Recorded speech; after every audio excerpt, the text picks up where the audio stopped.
Okay, we're back. Hi, everyone. We have an awesome guest today from Metavault, Steve. Welcome. It's great to have you. You are one of the founders, the founder. Tell us a bit about yourself. Tell us about what it is that you guys are doing. Welcome. It's great to have you, and it's good to connect with you finally. Thank you. Nice to meet you. So tell us a bit about what it is that you guys have been doing and your time spent in crypto. Tell us a bit about yourself and where the idea came from in terms of setting up Metavault. First of all, I'm in crypto science. Early 2015, 14. Mostly it was programming payment gateways for online shops and some other clients. Also, my background is more from gambling, and it was needed that we integrate crypto payments inside gambling sites like sport betting books or casinos, as the regulations in certain countries make it impossible for many casinos, online casinos, to onboard users after. So the vehicle was crypto in this case.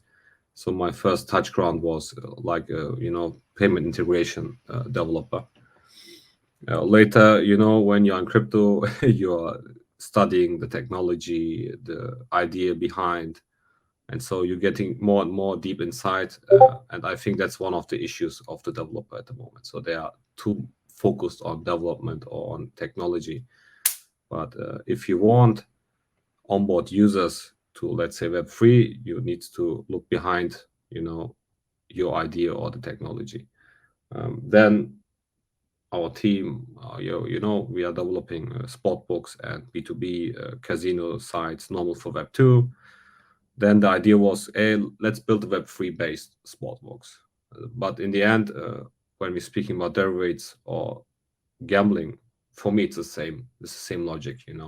On one side you have binary options. For me it's gambling, up or down. It's the same like you are making a sport box bet. If you say, okay, Real Madrid will win, or Barcelona will win.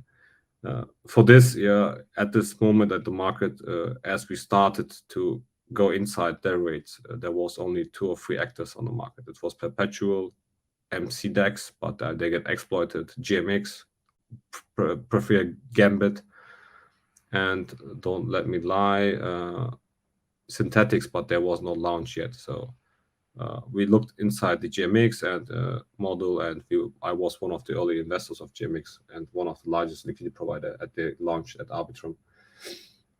So we had a deeper look inside. Then I approached the GMX team, X, and then I told them, hey, let's make a joint venture, or we want to fork you, but it should be a friendly fork. We want to give allocations or shares of this platform to GMX, so that you understand that we have no bad behavior behind.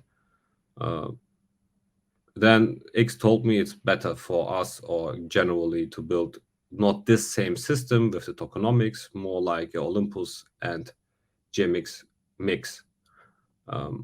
Like, to having no sell pressure or buy pressure on the GMX token side, it's better to have a bonding mechanism which is feeding the treasury. What the treasury is then in this case is GLP. So we start developing. That's what the birth of MVD token itself, and the arbitrary, or let's say the second layer, is MVX token for this. So this is why the tokenomics of MVD and MVX are, correlating with other and are difficult to understand. And as we understand that this is the difficulty, that the investors will be, maybe afraid or don't understand the system at all, we decided to pivot away from this bonding mechanism to the MVLP directly. Then in this future conversations with the GMX team, it was say, okay,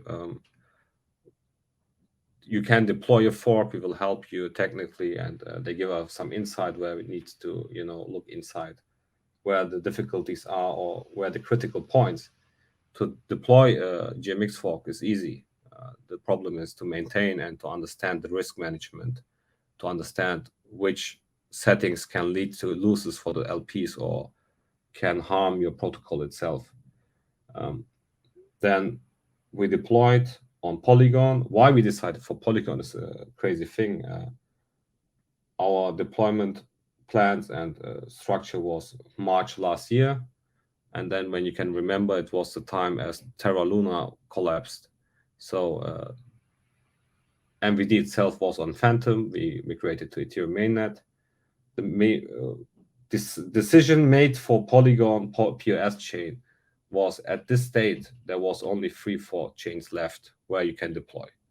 One was BSC chain, the second was Polygon, the third one was Arbitrum and Ethereum mainnet. Ethereum mainnet was not, suitable as the gas fees was too high.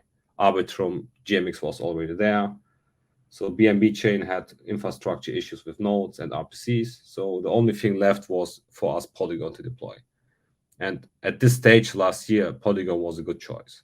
But when I, looking now, Polygon is not anymore a good choice to deploy any DeFi product, as there was no chains like Optimism or Metis and some other Boba and what all else popping up last times. So that was the involvement, why we deployed or how the process of Metavault was at the beginning. So you've obviously presented so much. I mean, in terms of your introduction. So thanks. That's more like a thesis around an introduction, because which has made my job obviously today a lot easier. But at the same time, there's so many layers to what it is that you presented in terms of your background and obviously your experience in the space. So one thing that kept on coming up for me is that Steve really does have tremendous amount of experience around the fundamentals. What I really liked about what you said is that it's either up or down, and in your mind that's no different to any form of gambling. Sure, there's risk management, sure there's all these things, but the fundamentals are actually the same. And I never thought of it that way, so thanks for sharing that. I think that's a lot of wisdom in that, and clearly your experience has revealed that.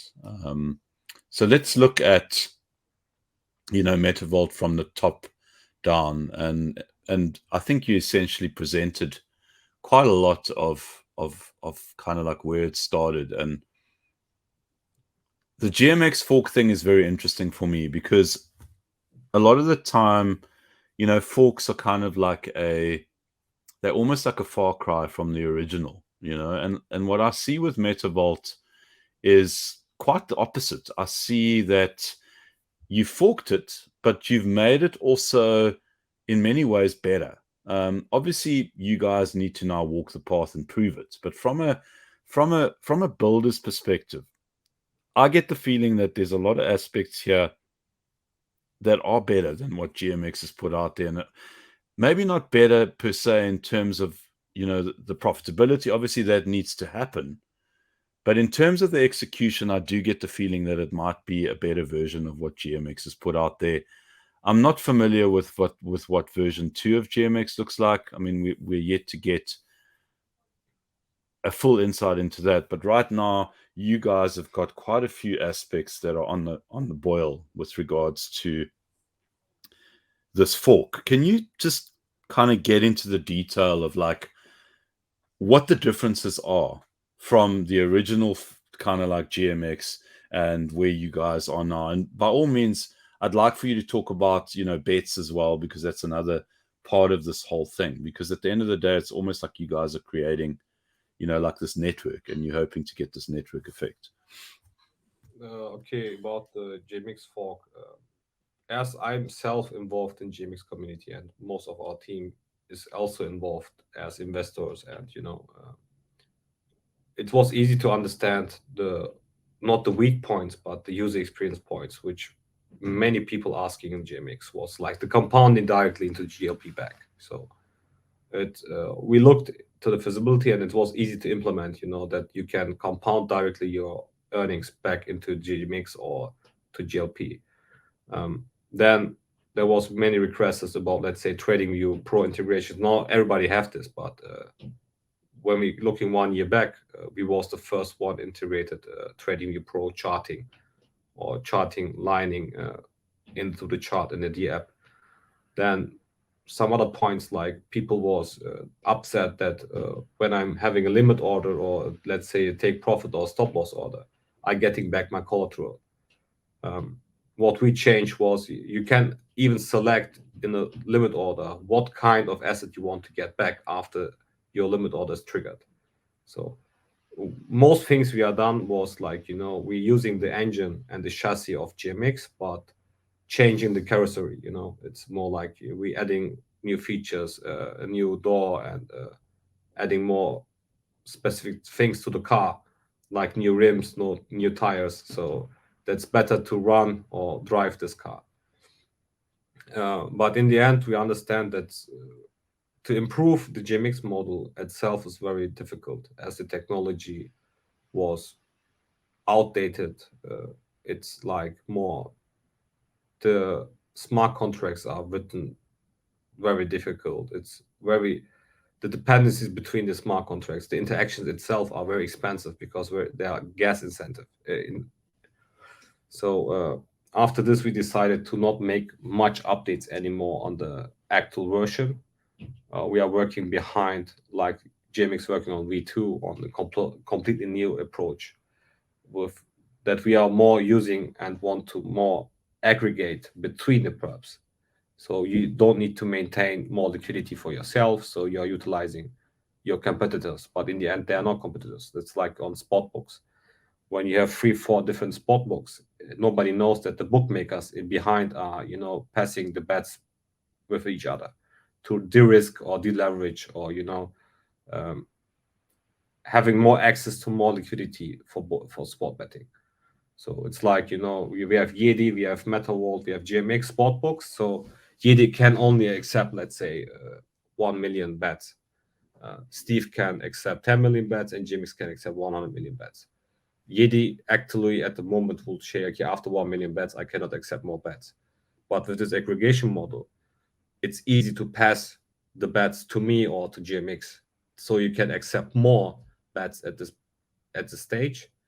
So and also, the open interest issues we have is that when many people are long, you need to de-risk, with short openings. The actual models don't allow this, but when you have like a market maker, we call this bookmakers and betting, with aggregation you can solve this. So when you have too much longs, you can get aggregated shorts because your funding rates will be positive or negative. And also, the general idea is to improve the user experience. But in the end, our competitors is not GMX or not Gains or not Aero, and so our competitors are the SEX, the centralized exchange. They offer better user experience for the guys, for all traders. So this is what we need to onboard. So I'm not in this that I say I need to compete with each perpetual trading DEX. They are not my enemies. So I want to utilize them and improve their user experience, that I can say, okay, look, you can trade on Metavault, but you're utilizing all these perpetuals. And our goal is then to build on top of this aggregator the best user experience with trading stop, auto break even, let's say cross margin trading, and. So that's So how is Metavault going to essentially create a form of aggregation with other DEXs? Where does that synergy come in? Where does that liquidity overlap? Is there an overlap of liquidity? Is that what you are aiming to achieve? How does this mechanism, what mechanism have you guys put in place in order to potentially achieve something like this? There was some difficulties general in the logic behind. So let's say at G-Trade Gains, you're getting NFT position. On GMX, only the message sender are allowed to open a position. So you need to build proxy contracts between, or the queries of the fees, the outputs are easy to get, but in the end, you need to give the owner, so to you, the right to open and close the position. So with a proxy behind, some of the protocols was not able to allow this as security measures, but you need to build around this security measures. So it's like Mux does, Mux, I think, on Arbitrum already aggregating between gains and their own pool. Yes, and GMX. So they've got their own. They've got GMX, and they've got gains. So gains, GMX, and their own, and then obviously using This is that's a good approach, but then you are chain related. So, and we have the other problem issue is here that the whole control is in the Mux protocol. When you open an aggregated trade on Metavault aggregator, you will also allowed to trade after this on, let's say, GMX. You don't need to interact with our interface anymore. You can do this, but you are not, forced to do this. So also the aggregation, and normally, and swaps are that you can say, okay, 10% of the swaps are routed through GMX and 80% through Uniswap. This is one of the other issues. So when you want to get the best quotes, you maybe need to split the trade between different protocols.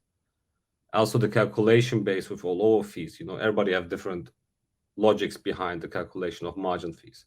So the one is hiding the margin fees with spreads. The other one is charging larger margin fees, but he charging less, let's say, open closing positions. So these calculations and generally how these fees can change over time. We know that people are complaining, okay, I opened the trade, the margin fees was low, but now actually I'm getting charged more and I need to get liquidated. And the other ones, what we are targeting was cross-chain. So it's easy normally with a bridge to interact between on cross-chain messaging. So actually, when you have your funds on Ethereum, you need to first bridge to Arbitrum and then swap and trade and then go back to Ethereum. So but with cross-chain messaging, you can do this from Ethereum side. So your position is handled on Arbitrum, but your control is on Ethereum. So you can open a trade on Ethereum, the message passing through the cross-chain layers and executing on the off-chain keepers executing on Arbitrum for you in your behalf. And then you have the control on the Arbitrum side. But you don't need to switch your chain or bridge yourself because it can be done in the background. So that's we are built with Biconomy and some other actors. But so is that a LayerZero solution, or is that something that's completely kind of innovative? LayerZero, multi-chain, any router and block Biconomy itself. So we are not relying only on one. Wormholes also integrated, so you need the redundancies between. So when one of them, so to say, fucked up, then you have a backup for this. Yeah. So Steve, would you describe yourself as a compulsive builder? Because I mean, it seems like it's kind of like you seeing where the opportunity is, and you're like saying, well, screw it, I don't need to go and partner with somebody else. I'll partner with somebody else that can add value, but I'll ultimately just build it myself. I'm more like that I want to partner, I don't need to invent a new wheel, Yeah. What I see in the crypto space is that many developers building the same, instead working together. It's distribution is more important than, to say, okay, I was the guy built this, it's not important. But in the end, everybody have the same issue. We have resources for developers. We have resources, funding, marketing, and so I don't need to extract myself liquidity because this is one of the most expensive parts in crypto at the moment. So that was going to be my next question, but just carry on. I want to ask you about liquidity, because that's, like you said, it's the most expensive thing. But just carry on. Just carry on with what you were going to say. So when, let's say, you have 10 developers, you can spend this 10 developers to build a new product, which is the other team is building too, and the next team is building too. Or you can say, okay, I will utilize this product built from G-Trade, for example. Yeah. And I will spend my developer to improve on top of this. So it's, when G-Trade building and you see some parts you can improve, which can also benefit the G-Trade team, yes, gain stream. So you can say, okay, guys, you building the engine and I'm building the better front end and, with better trading experience and so in the end, both parties benefiting for this, and you don't need to spend double the time for the same, let's say, product. So it's much better, let's say the buffer partnership, with buying options. Yeah, we can make it our own, but in the end, what's the value, to spend months of development time when you can say, hey, buffer, let's make a partnership. Yeah, totally. What would you say your strengths are, kind of like as someone who's heading this project? What would you say your strengths are, and what would you say your weaknesses are as an individual? My strengths are, I'm like, workhorse. I'm never tired and I'm never upset and very cool. My weak points are mostly I'm not so much in Degen, Many people say, hey, Steve, you need to be more Degen, you need to attract the crypto traders. You are too technically, or you are Yes. too based on business decisions, So I'm too fair for the market sometimes. They're saying, you need to be Yes. a bit more asshole than you are, So that's the issue. I don't necessarily think that's entirely true. I mean, if you look at like CoinFlip from GMX, I mean, he's one of the most pleasant guys I've ever met in this industry.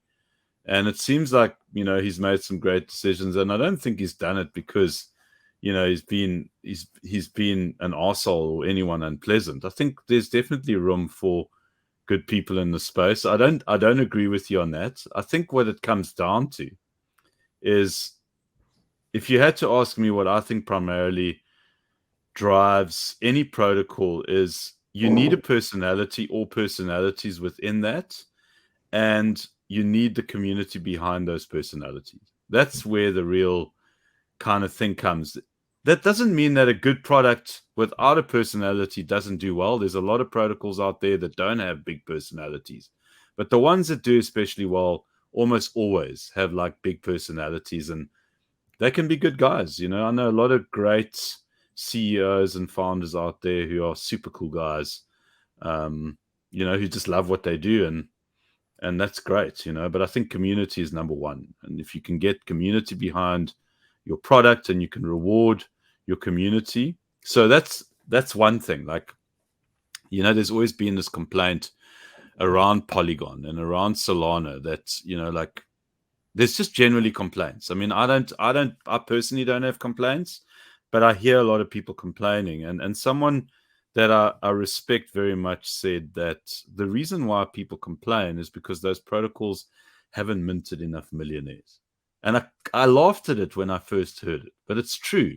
And the same goes for protocols, is that good protocols are the protocols that have minted a few millionaires along the way, and they have created, the loyalty and the demand. And that's, if there's one thing that I think really works, is that look after your community, reward them, and the rest will just come to you.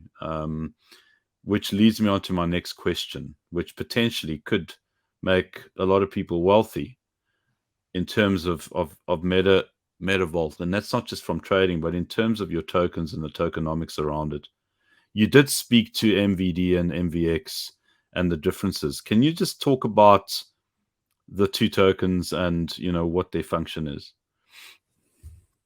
The MVD token is like the GOM token, but without any inflation, So there's no rewarding in forms of MVD when you're holding MVD. It's more like the treasury assets are invested into the subsidiary protocols, and the rewards are paid out in real yield, and the treasury is increasing because part of the incomes are invested back into the subsidiaries, which helping to be independent and have a flywheel effect against external investors. So you are, self-sufficient. So you have no inflation, real yield payments. So you get dividends of it, and the treasury or the tokenomics are based that new MVDs only are minted when the treasury is growing with inflow. So when you're bonding or you're buying MVD, you're feeding the treasury. It's like a treasury LP token, yes, with a premium payment and the voting power, because it's holding large parts of its treasury in its own subsidiaries, MVD is one of the largest investors in MVX itself.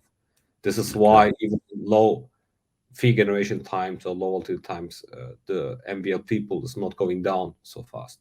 So you can see on much platforms when there's no incentive to hold the LP, many people withdraw the liquidity, and then the protocol cannot regain again this liquidity.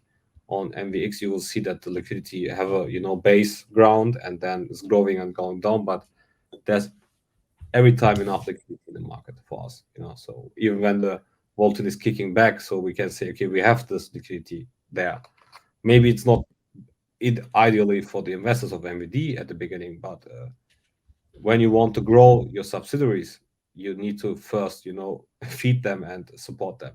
So the second one is we have MVX is like the JMX token, but it's the same JMX token, but we have a protocol liquidity. JMX have a floor price fund, and we say, okay, this floor price fund is invested back into MVX, and the rewards are amplifying the normal fee generation. So MVX itself have a treasury which is invested into MVLP and let's say in the binary option, and these rewards are paid 100% back to the MVX staker. So we are not only relying on the own fee generation for this event. Also, the supply itself is very limited of MVX. So we have, let's say, theoretically 10 million supply, but in the end, it's only 2.2 million in circulation. And there will be not added over time, or we are not inflating the supply. It's more like, we are giving out S-code MVX. You can stake them or you can vest them. But you know yourself that this S-code JMX model, it's very slow inflation rates, and theoretically, it's not possible to reach any time the max supply of MVX. So when you're holding your MVX, you get the multiplier points and S-code MVX, and when you're staking them, your fee power, we call this, is increasing. So we are incentivizing our investors to hold and, giving them more rewards after and after. But at this stage, actually, we are on Polygon pause, and I need to be honest, there's no activity. So most activity are coming from bots, no real users. I don't know this numbers coming of active users. Maybe they are bot wallets or they're botting these numbers. When you compare this with Arbitrum Optimism, Polygon is like a dev chain at the moment. So our main goal is not to deploy on many chains as possible, because the whole idea is with cross-chain perpetual aggregation, where we will benefit from affiliate and referral commissions. So it's much easier to maintain and increase the utilization of everyone. I think the whole point of a bear market is to kind of like rinse out everything, right? And I think we've seen that. I think Polygon was definitely one of those ecosystems that was very much about the noise as opposed to the practicality of what was going on. What are the fundamentals of Polygon? I can't really think of any at the moment. Whereas Arbitrum, there's so much there. It's essentially an extension of Ethereum. That's why you guys are doing what it is that you're doing, and the decision to move away from Polygon. But why did you guys originally go to Polygon? What was the incentivization and rationale around that?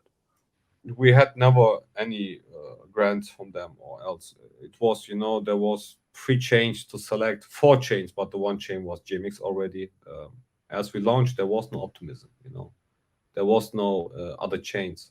So Phantom was deaf, Andre Coronia leave Phantom, so the chain was collapsing.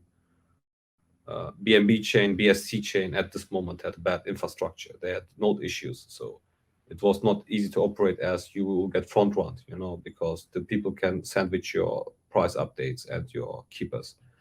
So there was only 2 selection methods, Ethereum mainnet or Polygon. But Ethereum mainnet, you cannot, the gas fees are too high to run this operation as is, because you need to push your prices yourself. The oracles needs to be maintained. So, and when you have no users, you cannot pay 50K a month for price updates. It's not, this will be not, how to explain, the operation cost will overwhelm your income. Yeah, it's not sustainable. I mean, that's essentially what it is. Yeah. So this was the decision why we go to Polygon. And again, as we launched, Polygon was a good decision because it was stable, one of the largest DeFi chains. But now, 1 year later, I would say I will never deploy on Polygon. And then obviously, are you guys essentially considering Arbitrum as your base now? That's like where you will run operation from and then do the cross-chain and cross-chain liquidity from Arbitrum, or are you looking at Ethereum to do that?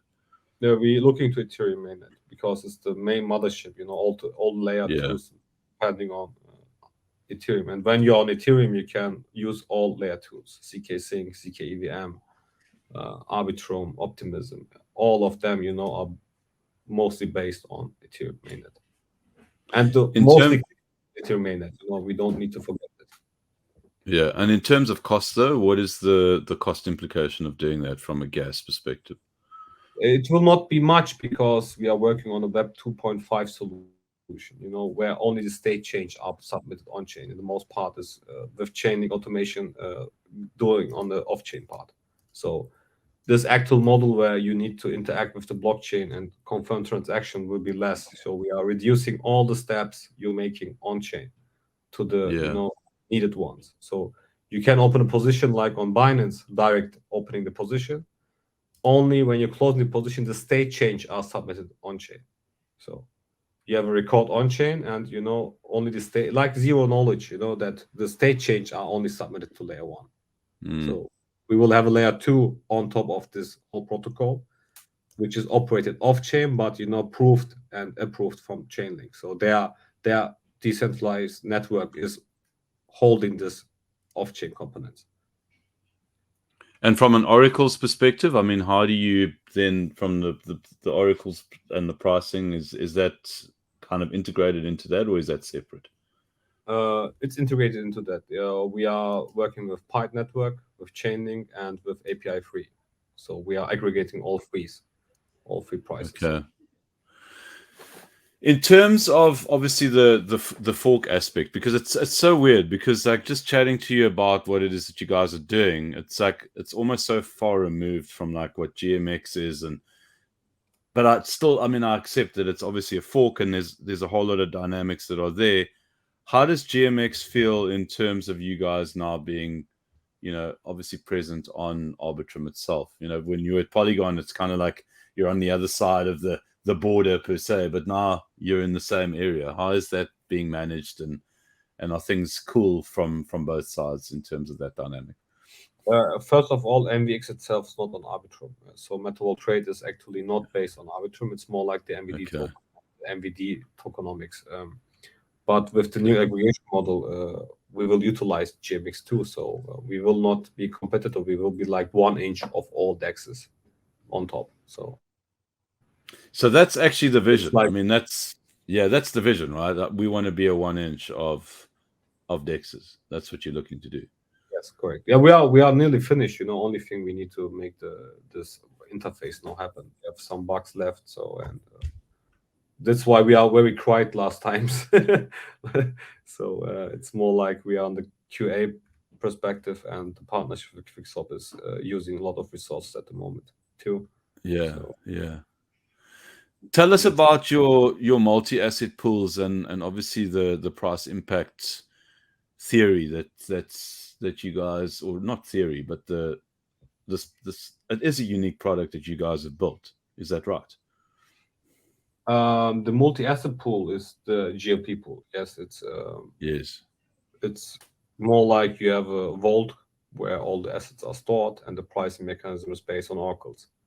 So you setting up min amounts, max amounts, and the prices are coming from the oracle itself. So it's not like the VMM or AMM model.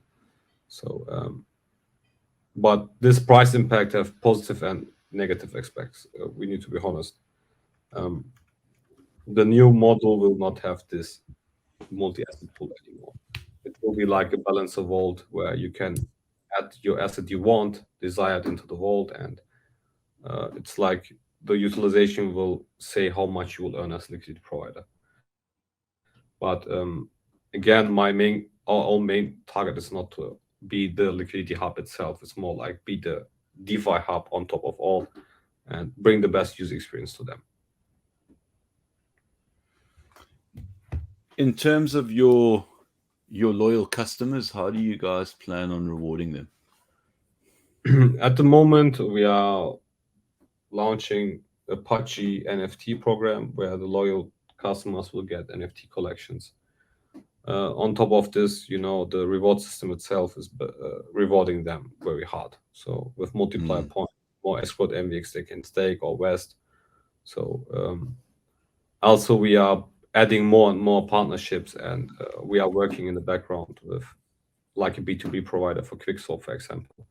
So Quickswap Perpetual will launch soon, and MVX staker will get part of the fees. So it's not even there, MVX is not only related then to Metavault.Trade's success anymore. So they will get incomes from multiple external protocols, which we are the backend provider, and then the MVX taker will get the earnings from it. Okay, so the products, just going back a little bit in terms of the products that you guys offer at the moment. You've got spot, you've got perps, you got binary options. Is there anything else? We have Metavault.Trade with binary option and perpetual trading and spot trading.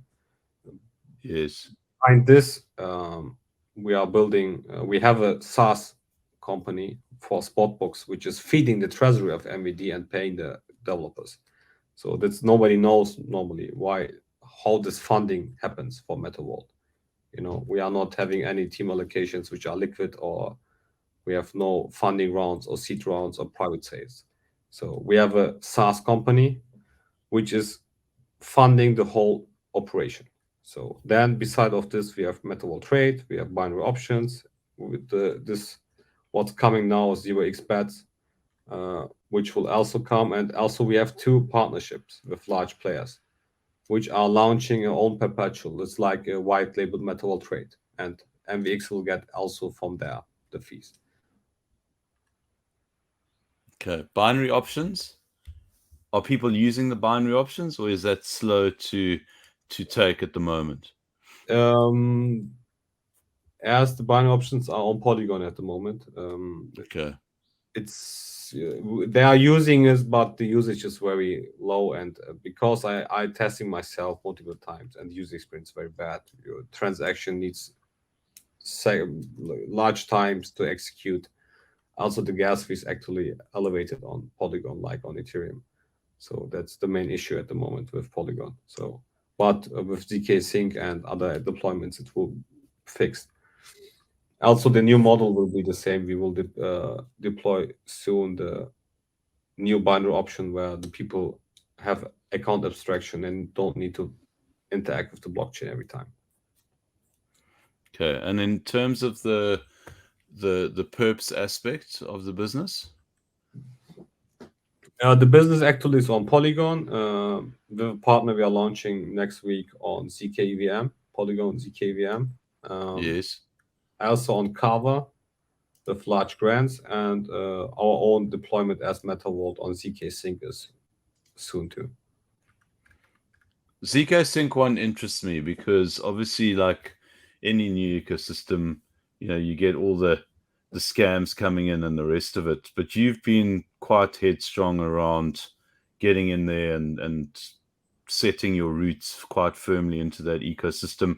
What has your experience been so far in terms of essentially just onboarding and like navigating what Zksync has to offer?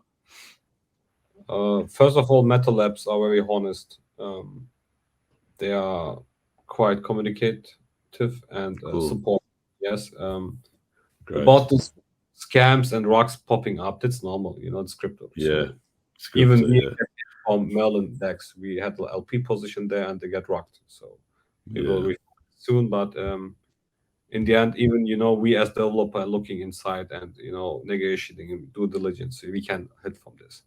But it's the same like on BNB, on Arbitrum, where there's money, there's also bad actors. So my main perspective is that Zksync will get large adaptation later on, and there's still not everything yet done. That's the alpha version.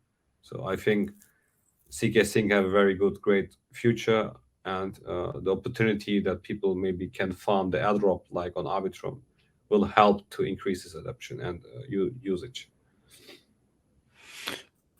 I enjoy your perspective around that. So thanks for your thoughts around Zksync, because I initially was quite dismissive of it. I was like, no, this is not really.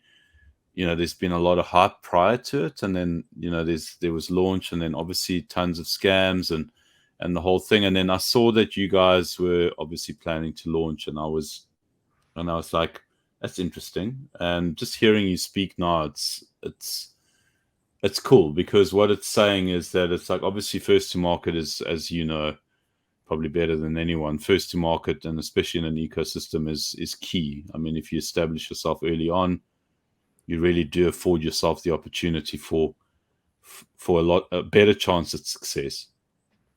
And then secondly, it's cool to hear that you are optimistic about the fact that there is a very good chance that Zksync will be one of the bigger ecosystems, and you kind of putting your money where your mouth is. So we're obviously going to keep a close eye on that, and good luck, sir. I hope it works out. Thank you. And yeah, I think that's the sentiment with a lot of people. I mean, I interviewed someone around, building. They haven't said anything yet. It's not anything official, but they were looking to build on Zksync, and they have been, and they're like just saying that, we need to get there first. If we get there first, doesn't matter what happens in the first 6 to 12 months, even longer than that. As long as we're in first, we'll be good, for the long term. So there's a lot of people out there who feel that Zksync has got its place. Let me explain this way. Zk technology is very difficult to understand for the people. Yes, actually the gas fees are high, transaction times can take time, but when you understand Zk technology, more usage brings less fees. So it's the opposite of all other rollups, So yeah, when the transactions TPS increasing on other chains, the gas fees increasing. On Zk is the opposite direction. So with more usage, we will have better scaling with Zk. And all the scams and all these rocks and bad quality products actually on Zksync are because people position there very fast. But when we remember the first days of Arbitrum and GMX, it was the same. Gotcha. Yeah. In terms of the practicality of essentially deploying on any ecosystem based on the foundational or the development that you guys have put in place, is it something that would be quite easy to do in inverted commas? So if you, for example, there was a roll up and you guys saw an opportunity to go there, it was another say ETH L2 or whatever the case is it a case of plug and play, No, or do you still have to go through quite a lengthy process? that's a very lengthy process, as oracles needs to be fitting the EVM version, the general infrastructure with nodes, RPCs, and subgraph. It's even when there are large grants and incentives, it's very hard to deploy. It's not like I'm deploying a V2 fork of Uniswap, where I simply deploy the contracts and nobody cares about the rest, when the subgraph is on. We have keepers, and you need backups. When one node is glitching or one subgraph is not working properly, you cannot say your trader, okay, sorry, your position was dismissed, it's not working this way. Or your liquidator is not able because the infrastructure is glitching at this moment. So it's this whole perpetual trading, the risks are leveraged with it too. So you need to consider, is there a reliable oracle? When you see that the new L2s, until Chainlink and the trusted oracles are there, it's hardly to deploy there. So because there are some different oracle systems, but I don't trust them because their market maker are submitting prices. So it's not you cannot trust the market maker. So when the price publisher, a market maker, it's easy for them, even when there's only minimal offset on the prices, they can manipulate everything or front run you. So that's why we are waiting for every time to deploy only when there's a reliable partner for deploying this. We don't want to rely on our own price feeds, and we want to partner as a reference price for this too. So because I don't want the incident, like other perpetual trading exchange suffered with Oracle exploits. Yeah, I think the need for a network effect within, I think, any protocol is almost like a necessity now, and especially with DEXs. It's like partnering with the right protocols is key. It obviously takes a load off. It gives you the opportunity to grow accordingly. It's kind of like the web crawler effect. And it's actually about that network effect and how effective you can put it into place, which is what's going to determine the success of your business. But it seems like you know what it is that you guys need to get right and what to look for. So it's going to be really interesting to see the growth of Metavault and how you guys go about doing that. We'll obviously be keeping a close eye. I think before we call it or wrap it up, the last thing is obviously this new product, and we haven't really spoken about it, and that's bets.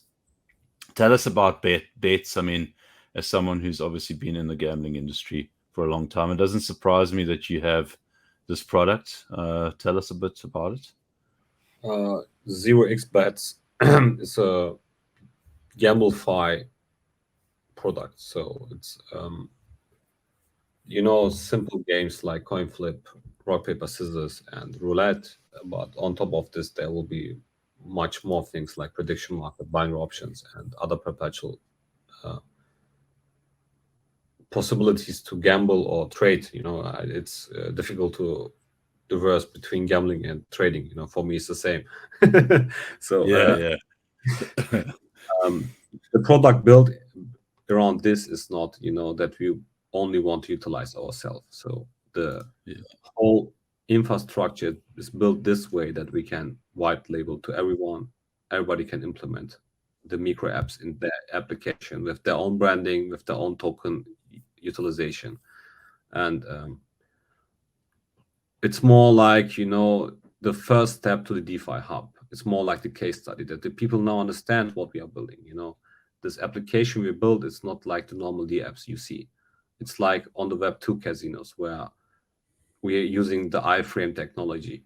So it's like I can implement easy JMX interface into this. I can implement everything inside. So without that, you need to pop up a new D app or you reconnect or reapprove on each game or on each product. So it's more like one hub where you can control everything from this D app. Even as a swap aggregator, it's a RPC aggregator, it's a gamble. If you want to coin flip, if you want to trade perpetual binary options or what you want, staking. So yeah, it's quite difficult to understand at the beginning, but when people knows how Web2 works, where it's normal that in casinos or gambling that you iframe external backends inside your interface with your own branding. This is what we built for DeFi. So you will have everything from one hand. You need only one D app to have everything inside, and there will not, we will not prioritize our own pools for this because in the end there are affiliate and referral programs behind every product. So even when 1 inch is better to aggregate, 1 inch is paying you the positive slippage. So that will be beneficial for us. So interesting. I think it's something that we definitely would like to cover because I've been a bit of a believer and a non-believer around the GambleFi aspect of things.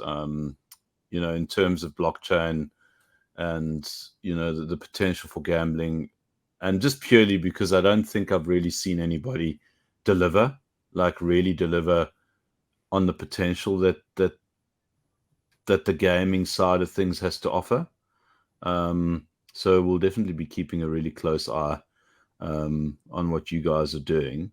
and I think we might even land up writing about it, because it seems like your experience is obviously very much set for this thing to be done correctly. I mean, you guys started out, on chain, probably one of the most difficult chains to actually begin with in Polygon. And I think they've got a lot that they need to obviously come to terms with and sort out. I think they'll get it right. I mean, there seems to be quite a lot of money on that side of things, but it's not easy, I think, from a developer's perspective. And I mean, that's the reason why you guys are doing what it is that you're doing, and you're looking elsewhere. Yedi, a lot of guys. Let me explain this with GambleFi on DeFi, let's say on-chain. Yes, please. Yeah. The user experience. So, you need to RNG, randomness generation, or you need your VRF, or, proof that you are not acting fraudulent, as the casino itself. So on normal casinos, you have a GLE 42 certification that say that your RNG generation is not fraudulent. So on DeFi, you can simply use chain VRF, or let's say randomize AI or API free, but it's cost money. I cannot charge my customer $2 for a bet when his bet is $1. So this is why most of these GambleFi casinos are not profitable or not used, because each transaction costs you more than you can win from this bet. Also, all those interactions with the D app when you want to set a bet, it's a difficulty for your user itself. So when you're looking to normal casinos, let's say you have Web 2.5 casino, where you can simple on-off ramp money with your MetaMask, but you are working with an off-chain engine. So when you compare this, I understand why nobody will gamble on GambleFi. It's normal.